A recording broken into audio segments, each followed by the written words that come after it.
To ďalej tam ďalšie videa. Dneska si natočíme video 5 vecí, čo by sme nemali robiť na Airsofte. Môžeme ísť na to. Čo keď ja vám vrátim kameru, ak sa to lepšie pozerá. Prvá vec, pri Airsofte nikdy nemajte zbraň takto vo vrečku, lebo spraví šup a skončili ste.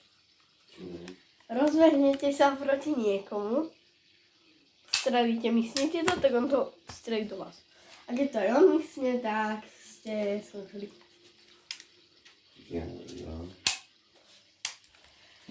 No, ďalšie pravidlo je, nikdy pri Airsofte, to je tretie pravidlo, nerobte toto, lebo napríklad, že rozbehnem sa, tak sa môžem vykydnúť. Ale keď to spravím normálne, že tak sa môžem pošmetnúť, nemôžem sa vykydať. No.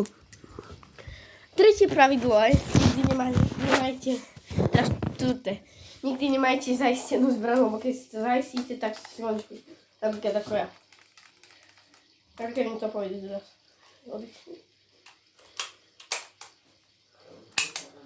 Musím sa pozrieť, či mám niečo zásobník. Dobre, ešte mám. Tak napríklad takto. Rozhodí s tým. Koľko voličiek tu daj. No. A piaté pravidlo. Nie, toto bolo piaté pravidlo. To už šiesté. A moja Airsoftka slúžila dneska 12 mm, to je dosť.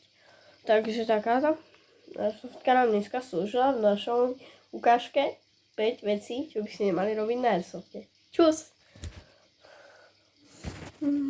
Teda, ešte raz. Čus! Čo bože? Ešte raz.